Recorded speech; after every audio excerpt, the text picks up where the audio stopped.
Pertanyaan untuk calon Wakil Presiden nomor urut 3, Bapak Mahfud MD. Kebijakan agraria dan sumber daya alam sering tanpa persetujuan masyarakat adat. Akibatnya, sejak 2014 terjadi perampasan 8,5 juta hektar wilayah adat, mengakibatkan 678 kasus kriminalisasi dan pemiskinan perempuan adat. Pertanyaannya, bagaimana strategi paslon untuk memulihkan hak-hak masyarakat adat? Waktu menjawab 2 menit dimulai saat Bapak berbicara. Silakan. Terima kasih, moderator. Saya ingin memulai masalah ini dengan pengalaman bahwa saat ini di tahun 2024 ini berdasar rekapitulasi yang dibuat oleh Kemenko Polhukam dari 10.000 pengaduan, itu 2.587 adalah kasus tanah adat. Jadi ini memang masalah besar di negeri ini. Ada orang yang mengatakan, aturannya kan sudah ada. Tinggal laksanakan, Anda semudah itu. Justru ini aparatnya yang tidak mau melaksanakan aturan. Akalnya banyak sekali. Itu 4 hari yang lalu ketika kami ketemu di KPK, saya ulangi. KPK mengatakan itu banyak tuh penguasaan tanah, izin-izin tambang.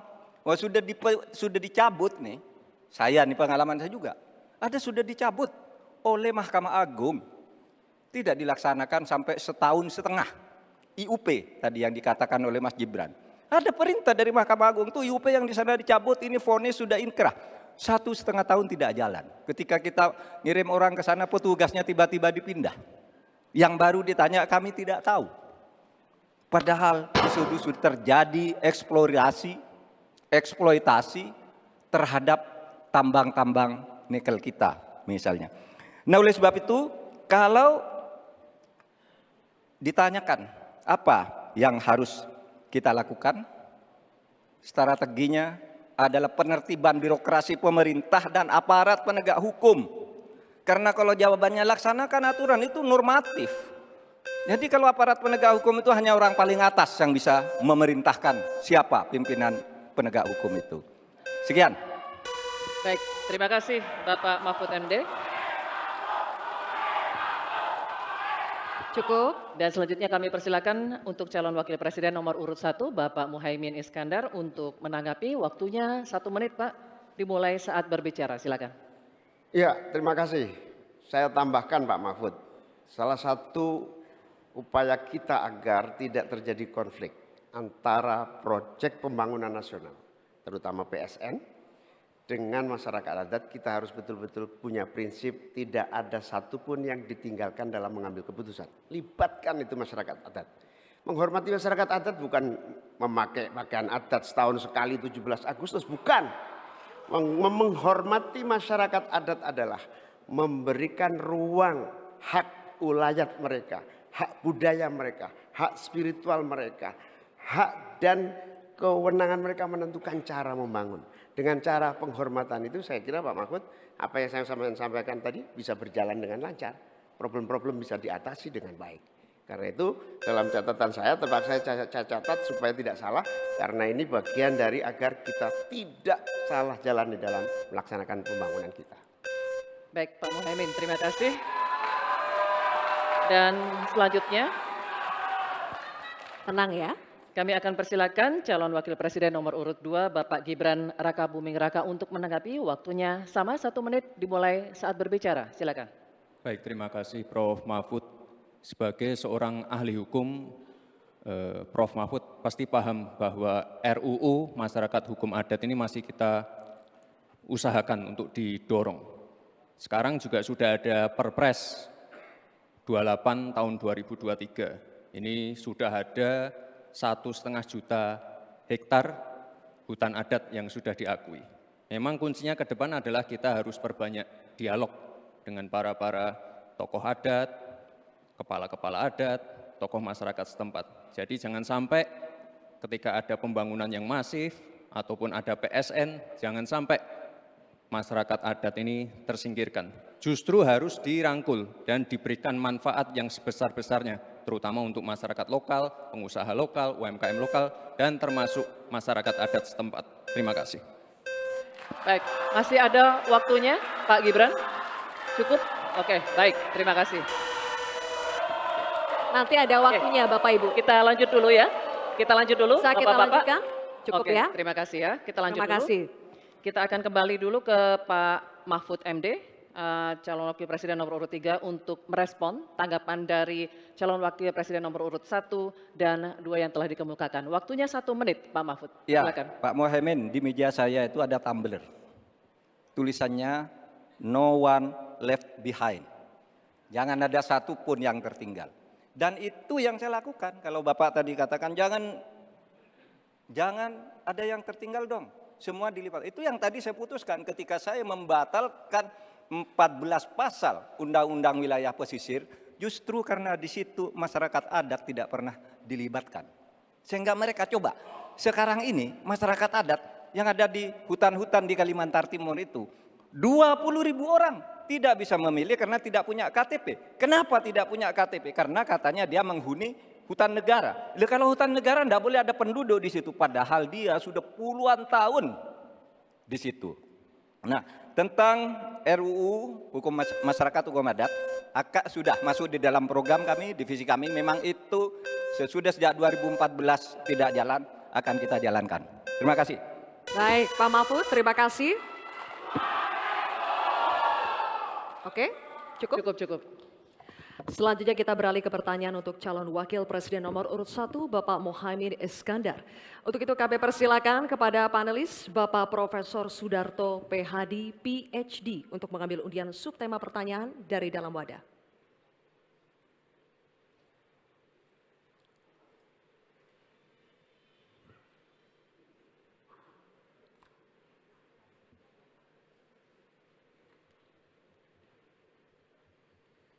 Mohon tunjukkan kepada hadirin dan juga kepada kami. Subtemanya adalah desa. Baik.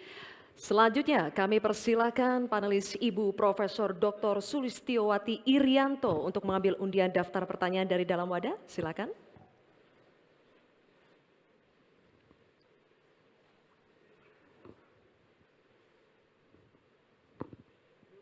Mohon ditunjukkan ke hadirin dan kepada kami. Huruf A, baik. Subtema desa, huruf A. Amplopnya masih dalam keadaan tersegel, Bapak.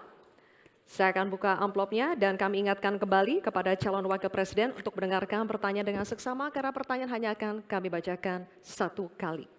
Pertanyaan untuk calon wakil presiden nomor urut 1 Bapak Mohaimin Iskandar. Desa adalah daerah yang cenderung ditinggalkan warganya. Dampaknya desa makin kehilangan sumber daya manusia potensialnya. Pertanyaannya, bagaimana kebijakan dan strategi paslon agar warga desa lebih berminat untuk tinggal dan membangun desanya? Bapak Mohaimin, waktu Anda menjawab 2 menit dimulai saat Anda berbicara, silakan.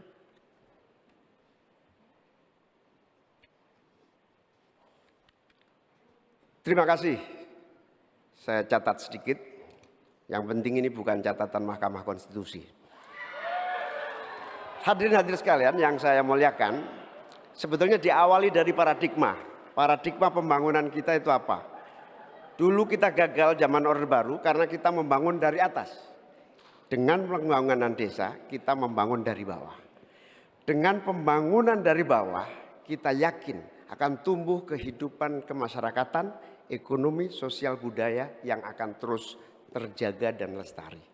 Oleh karena itu, sejak kita mengawali undang-undang pembangunan desa yang diikuti dengan penerapan dana desa yang terus meningkat dari tahun ke tahun, akan terbangun infrastruktur dan transformasi desa dari desa tertinggal menjadi desa maju dan mandiri. Hari ini sudah 13.000 desa yang tertinggal menjadi desa sudah menjadi desa maju, desa mandiri, sekarang tinggal 4.000 saja.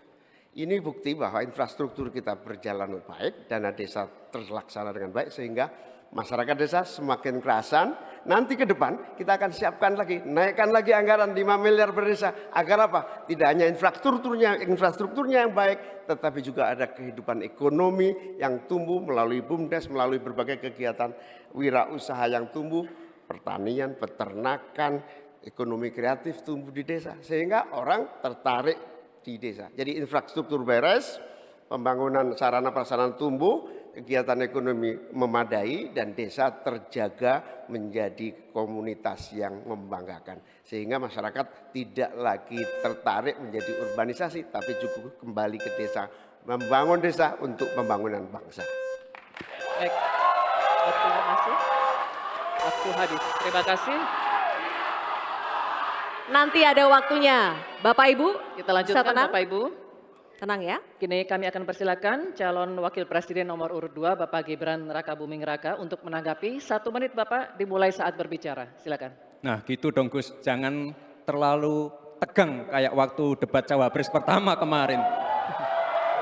Intinya di sini adalah bagaimana kita bisa menumbuhkan rasa sense of belonging dari masyarakat desa. Saya pernah ke Mojokerto, di situ ada desa wisata nomor 1 se-Indonesia. Kemarin dapat penghargaan dari Pak Sandiaga Uno. Intinya adalah ini adalah desa wisata dibangun dengan crowdfunding. Jadi masyarakat desa punya saham di destinasi wisata tadi. Jadi ini salah satu contoh yang baik cara bagaimana agar masyarakat desa tidak meninggalkan desa atau mencari pekerjaan di kota. Kita bangun sense of belonging, kita pengen program-program yang sudah dijalankan di Mojokerto ini juga bisa dijalankan di desa-desa yang lain. Terima kasih. Baik, waktunya masih cukup Pak Gibran. Oke. Nanti ada waktunya. Bapak Baik. Ibu, cukup? Pak, Bapak, Nanti ada cukup? waktunya, kita Cukup. lanjutkan ya. Terima kasih. kita Tenang ya, lanjutkan. kita lanjutkan ya. Kita akan persilakan Tenang sekarang ya. calon wakil presiden nomor urut 3, Bapak Mahfud MD untuk menanggapi. Waktunya 1 menit, Pak Mahfud dimulai saat berbicara, silakan. Bapak Cawapres, Bapak Muhaimin Iskandar, calon presiden kami, Bapak Ganjar Pranowo, punya catatan menarik tentang apa yang dilakukan untuk mengatasi hal yang tadi ditanyakan. Pertama, ada program 1000 embung. Ada program desa mandiri, mandiri energi dan mandiri pangan, kemudian pembangunan irigasi. Lalu di daerah istimewa Yogyakarta ada satu daerah Panggung Harjo namanya, desa Panggung Harjo itu dikenal sangat maju, koperasinya jalan, irigasinya jalan, UMKM-nya jalan, dikelola oleh desa itu dengan baik. Nah masalahnya sekarang sebenarnya ada pepatah, deso mowo coro, negoro mowo toto. Ini yang di daerah-daerah lain tidak jalan. Negara terlalu intervensi ke desa dalam soal-soal administratif. Terima kasih. Terima kasih Pak Mahfud. Kini kita akan kembali ke calon wakil presiden. Kita akan kembali ke calon wakil presiden nomor urut 1, Bapak Muhaimin Iskandar. Kami persilakan untuk merespon tanggapan dari cawapres nomor urut 2 dan 3 yang telah diberikan. Waktunya 1 menit Bapak. Silakan. Ya, apa yang disampaikan Pak Gibran lebih dari upaya kita untuk menggerakkan ekonomi daerah sehingga tumbuhlah growth, tumbuhlah daya tarik.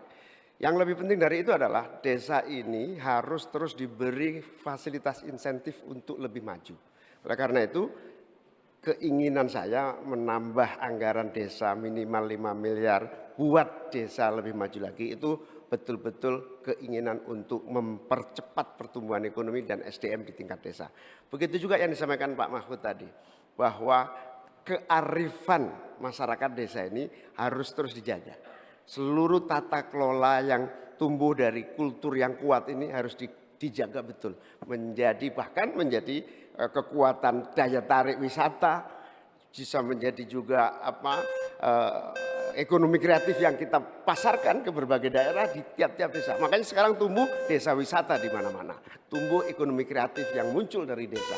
Inilah Baik, pertanyaan. Bapak Muhaimin, waktu Anda habis. Terima kasih. Baik, oke. Selanjutnya kita beralih ke pertanyaan untuk calon wakil presiden nomor urut 2, Bapak Gibran Rakabuming Raka. Untuk itu kami persilakan kepada panelis Bapak Insinyur Tubagus Furkon Sofhani, MA PhD, untuk mengambil undian subtema pertanyaan dari dalam wadah.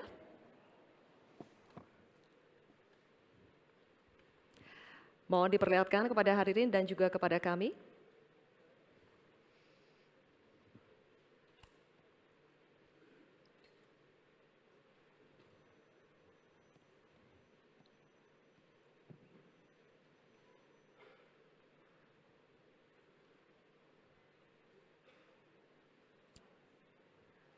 Subtemanya adalah agraria. Baik, terima kasih. Selanjutnya kami persilakan panelis Bapak Dr. Ari Sujito untuk mengambil undian daftar pertanyaan dari dalam wadah, Bapak.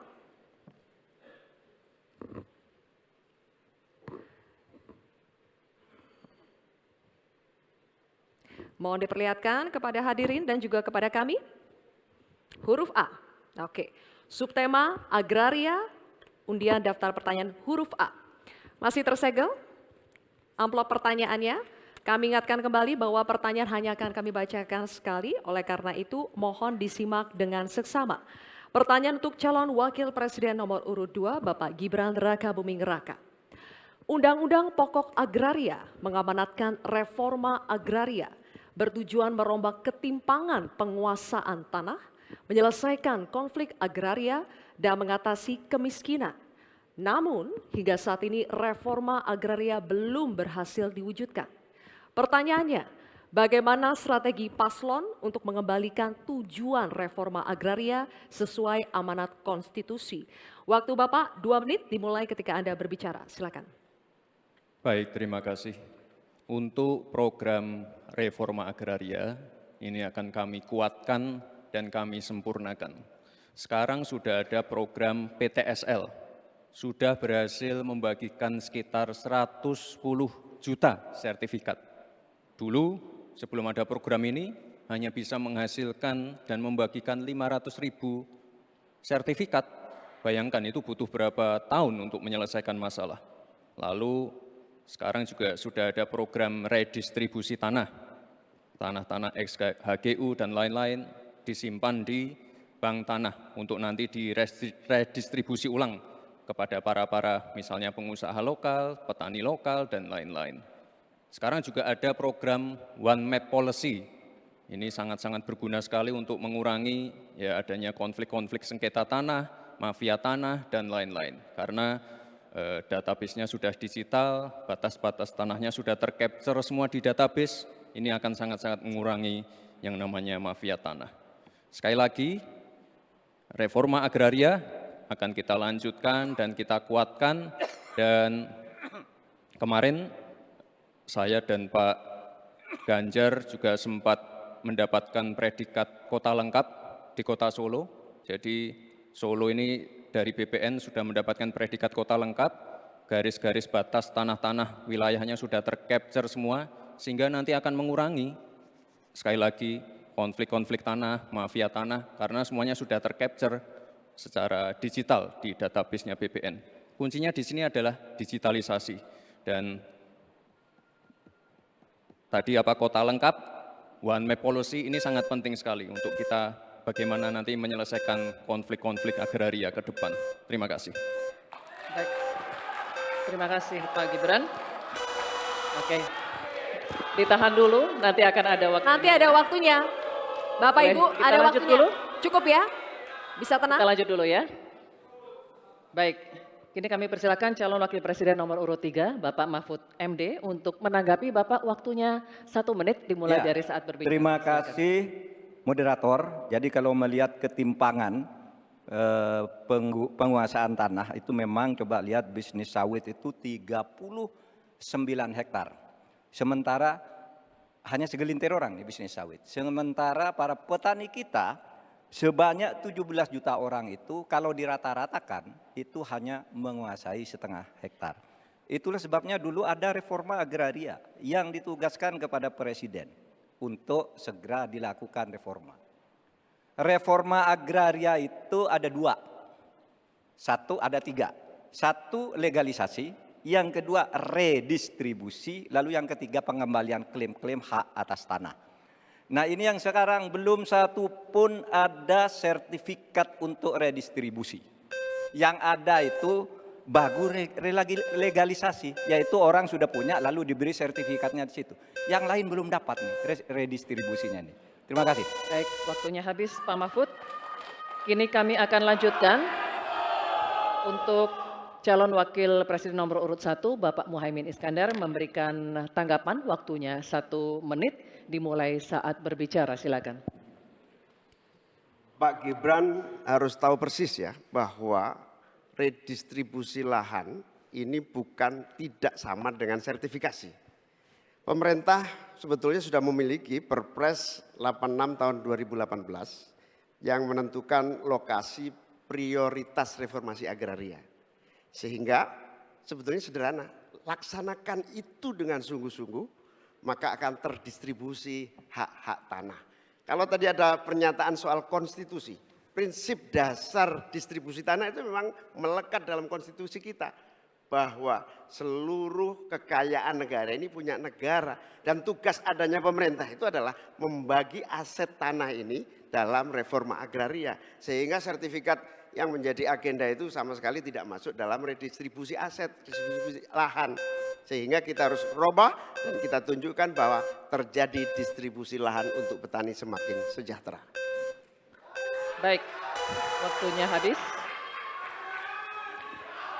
Mohon Cukup tenang. ya. Cukup. Nanti ada waktunya, kita lanjut dulu ya. Kita akan kembali ke calon wakil presiden nomor urut 2, Bapak Gibran Rakabuming Raka, untuk merespon tanggapan dari cawapres nomor urut 3 dan 1, waktunya 1 menit. Silakan. Baik, terima kasih Gus Muhaimin dan Prof. Mahfud. Tentunya untuk mengakselerasi proses redistribusi tanah, ini kan sudah ada MOU antara Mahkamah Agung dengan Kementerian ATR. Jadi ada sertifikasi hakim-hakim selama 40 jam diberikan pengetahuan tentang masalah-masalah tanah. Jadi sehingga ke depan bisa mempercepat dan mengakselerasi proses redistribusi tanah, terutama tanah-tanah yang masih bermasalah ataupun tanah-tanah ex-HGU yang masih bermasalah juga. Jadi ke depan yang namanya pengadilan untuk masalah pertanahan ini akan bisa diselesaikan karena sudah ada MOU antara Mahkamah Agung dan Kementerian ATR. Dan ke depan fungsi dari bank tanah akan kita optimalkan sekali lagi. Jadi permasalahannya kita selesaikan di pengadilan, masuk ke bank tanah, lalu diredistribusi ulang ke para masyarakat adat setempat atau pengusaha-pengusaha lokal. Baik, Terima waktunya habis. Saatnya kita berikan apresiasi, silakan untuk ketiga calon wakil presiden kita.